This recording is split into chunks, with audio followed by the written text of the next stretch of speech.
Today, I want to talk about my favorite novellas. So I could put together such a long list of every novella I've read that I think might be worth reading, but today we're going to focus on my favorites in no particular order. I am not ranking them against each other. I'm just going to talk about them and recommend them to you, and maybe you'll pick them up. And I can do another video one day of novellas that I like but don't love, but I definitely think have their audience. I just really like novellas. It's been a long time since I've really read them. I just think they're really cool stories you can do in a novella form that maybe wouldn't work in long form because maybe that's not an idea that can carry a whole 300-page novel. But in like that 150 page, it's like I can explore this idea for this amount of time and it's perfect. So I like novellas. I know they're not for everyone. And these are ones that I really think the reason I love them is because they really took a premise that works the best in this short form, and also maybe the person was just fantastic at their art. Let's start with one of my favorites. I mean, they're all favorites, but The Deep by Rivers Solomon. So I really love Rivers Solomon's prose, just hands down, and I love their world building, and to me, they're primarily a sci-fi author, although they go all over the genre sphere. And this is a story that's, again, kind of genre blendy. So you have these, I think it's Wajinrus, which are basically mer people who are descendants of unborn slaves that were thrown overboard in the Atlantic Ocean during slave trade. And because of their traumatic past, because of how hard all of that history is, they have one person hold all of the memories, and that is Yetu in this story. And not only does that have a big burden on her in terms of just knowing these stories about their history, she also is hypersensitive. Her interaction with the world is really difficult, and it's even more so with these memories. So on a day where she's supposed to give the memories back so that people can remember their history, who they are, she decides that she doesn't necessarily want to take the memories back, and that's the story we explore. I love the world building in this. I think the world building to be done at such a high level that it is, for this amount of pages, fantastic. And I also really loved the introspective journey of Yetu and figuring out responsibility to your community versus responsibility to self, and just taking a minute, just taking a beat to figure out, what do I deserve? What can I handle? And I really loved that story. I cannot wait to reread it. I have a gorgeous physical copy. And if you didn't know, this story also has a very fascinating history in terms of its original form is not this novella. This novella is inspired by, I think, a rap song and then maybe also a poem. And Daveed Diggs, who did, I think, the rap song that this is also inspired from, is the audiobook narrator. So if you are an audiobook person, if you don't know, Daveed Diggs, he's known for a little-known musical called Hamilton, but he's also known for many other things. But he's fantastic for narrating, and it's just a fantastic story. The next one's a newer one that I don't own yet and need to, and that's Driftwood by Mary Brennan. I just took this book off of my library's display case. I was like, ooh, this is pretty, and I know Mary Brennan's a good author. And I looked at it, and I took it, and the cover was really interesting, and I devoured it in a weekend. And it was awesome. This is a place that is about a location where all worlds after their apocalypses go to slowly fade out of existence. They kind of keep approaching the center nexus. And you are following people kind of memorializing a person called Last, who in theory has lived forever. And everyone's like, how have you survived? Because everything dies here. And in all of these stories, you kind of highlight how people survive, but not just survive, but be happy even at the end of the world. And that type of messaging is super good for my heart these days with how the world is going and everything like that. But also just the narrative form that I think was used is so good, and highlights how novellas are such good spaces for this, because it is basically a novella filled with lots of little vignettes, and it's framed so interestingly. It has almost mini mixed media elements, and these are just things that maybe could overstay their welcome in a longer form novel, but in this tiny space was perfect for me. And I just love Mary Brennan's writing. It was fantastic. I cannot wait to read more of their works because of this novella and their work with another author in a novel I really like, The Mask of Mirrors.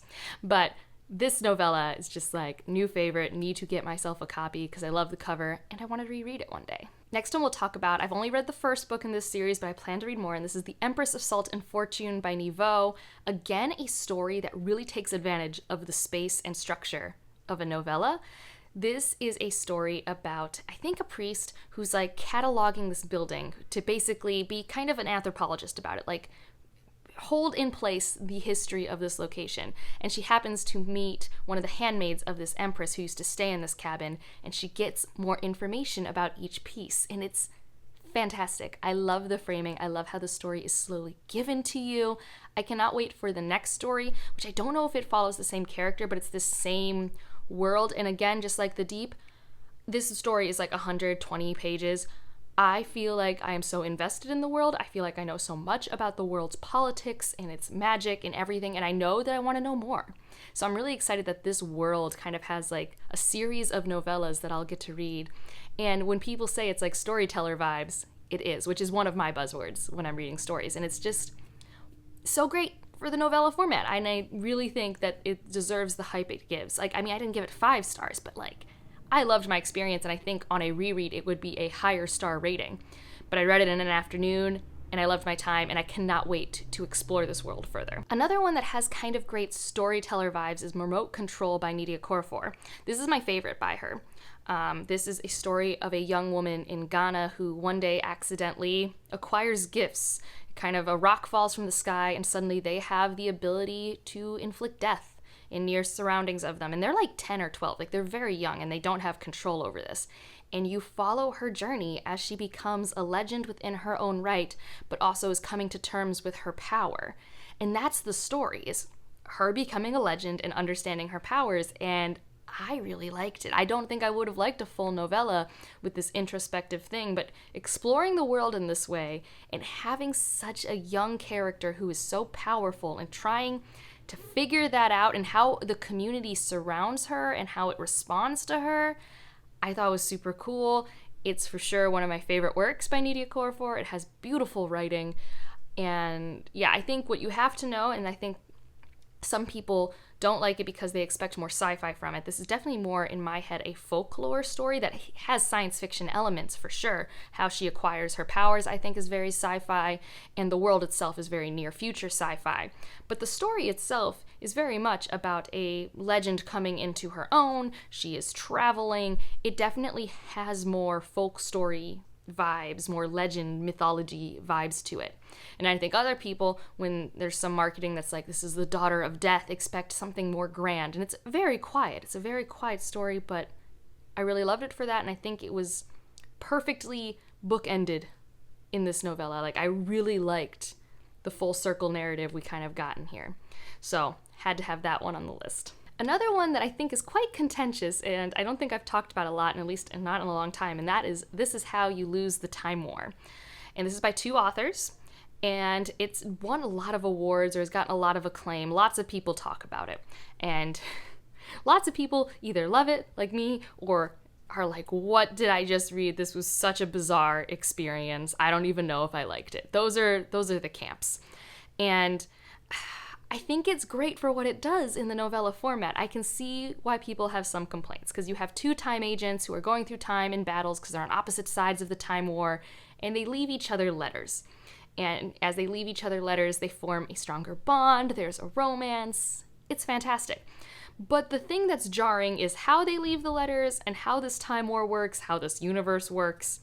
And you don't get answers to that, and you're not supposed to, because it's not about that. It's not about that craziness. It's about these people in a time war who only understand each other, getting to know each other, and that's what it's about. And you can do that weirdness here with these, focusing on these letters back and forth, but you have to be okay with it being really weird and not getting all your answers. You kind of just have to let it go. I think when I first read this, Ninjiri from Onyx Pages told me you just had to let it go and go with the flow. And that's what I did. I was just like, if I get answers, I get answers. This is very pretty. I kind of get it. And I don't know. I loved it. I had feelings. I when I get to the end of the story, I like ached a little bit. I was just like, oh my, how do I have such strong feelings in such a short period of time for these 2 people that I don't even know their names? They're given colors. So for me, it worked really well. But I do see that if, again, this is kind of like Remote Control, when you want something maybe a little harder in sci-fi, this has a lot of teases to that. You're like, man, I really want to understand these cultures and why this war is happening and where they're from. And it does not flesh that out. That's not the point of it. I would love a book where we flesh that out. That could be its own book, and I would love that. But the purpose of the novella being these two people in a time war connecting, I think it accomplished that perfectly for me, even though it is bizarre, and I can recognize that. A sci-fi that's a little bit more traditional, hard space opera sci-fi, I don't even know if space opera is the right word, space travel, is To Be Taught If Fortunate by Becky Chambers. This is my personal favorite Becky Chambers so far. I know I don't talk about her a lot. I have read some Becky Chambers, I swear. And this one is about a team of people who go to travel and explore the universe, kind of very Star Trek, for the sake of exploration, for the sake of science, and with the goal of leaving the smallest footprint possible as they go. They don't make the planet change for them, they change themselves for a planet that they go visit. And I really like that premise, especially as a scientist, and I really liked this team. I enjoyed their connections and the struggles that they went through. And some people have interesting opinions about the ending. I have no strong opinions about the ending. I thought it was fine. Could have taken it whichever way it went. And I don't know if also it's one of those stories that grips you from the beginning, because at the beginning it's like you are reading this in the future and you get to decide something like, oh, okay. Like you suddenly have this investment that like there is something important to be said to you. And I don't know, I appreciated that. I liked that framing, and I thought it didn't overstay its welcome. I think one of my issues sometimes with Becky Chambers is like the books are a little long for my taste for what they focus on. At least I've only read one other, and that was A Long Way to a Small Angry Planet. And that's a pretty long book for very slice of life, kind of found family stuff, which was great, but it was longer than I like for that type of story. And here, a novella, it was great. And I love science for the sake of science. It's one of my favorite things. And just like the way they changed their bodies, I thought was so cool and such like interesting, like problem solving. All right, I feel like I never talk about Patrick Rothfuss, but I do have a novella by Patrick Rothfuss. It's The Slow Regard of Quiet Things, I think. You'll have the picture.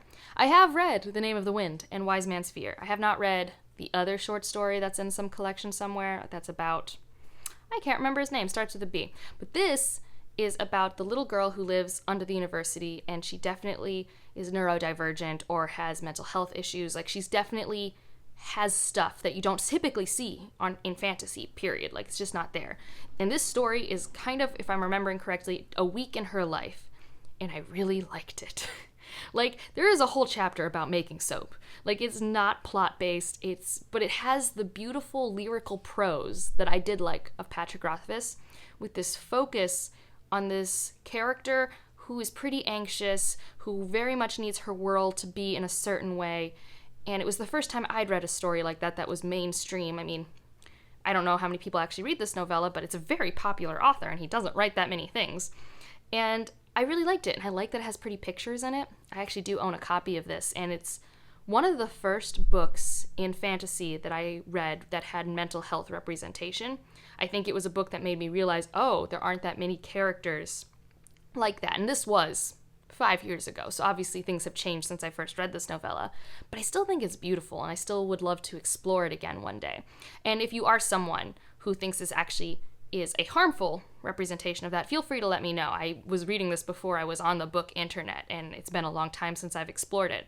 But at least for me, as someone who only has mild general anxiety and depression, I really felt connected to some of the things this character was going through. And I really liked it, even though it's sometimes just about making soap. Like, there was something peaceful about it, and it was beautiful. And I don't know. I liked that was the project it chose to do. Like, that's not a thing that could be a full novel.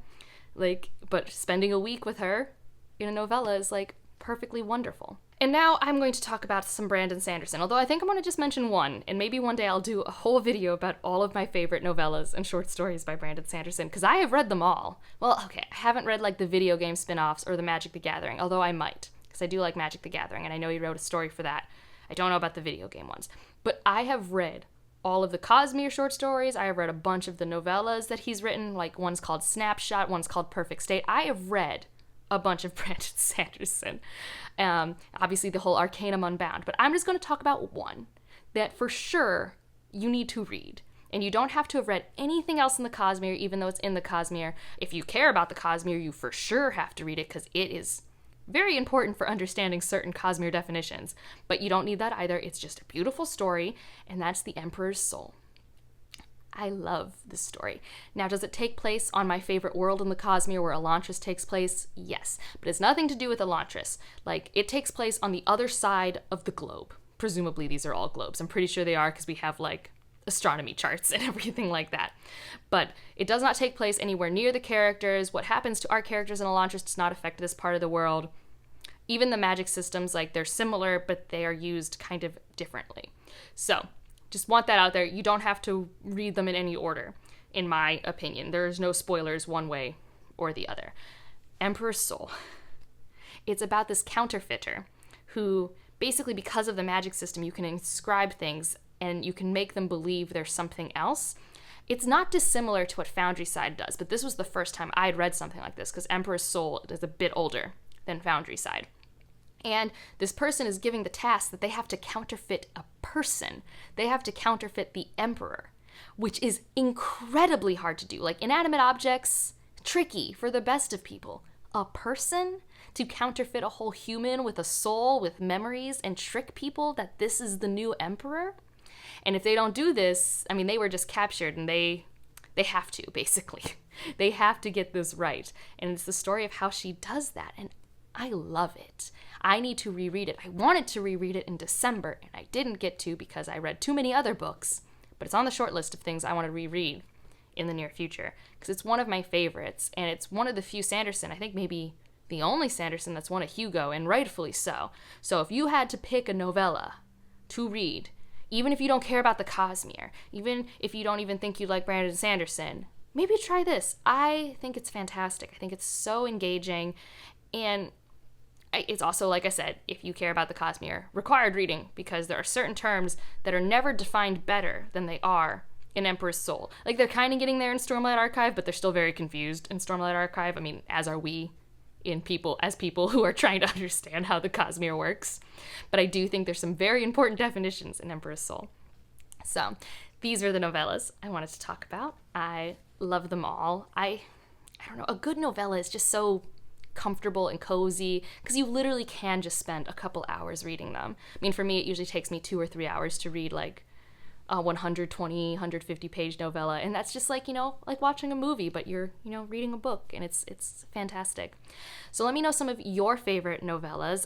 Let me know if you're interested in me doing another video where I talk about novellas that I have read and liked but don't love, and you want to, hear about those recommendations. Tell me if you want to have that Brandon Sanderson video, because I have read all of the short stories and a lot of the novellas. So I could do a recommendation video on that, because there are a lot of them, and I don't know how many guide videos there are for that part of Sanderson's works. Like, it's a dime a dozen for the Cosmere reading guides, but I'm not sure how useful his short story novella guide would be. And if you want to leave an emoji, I don't know, what did we talk about? Leave a mermaid emoji for the deep, and like if you liked it. Subscribe if you want to, and I'll see you in the next one. Bye.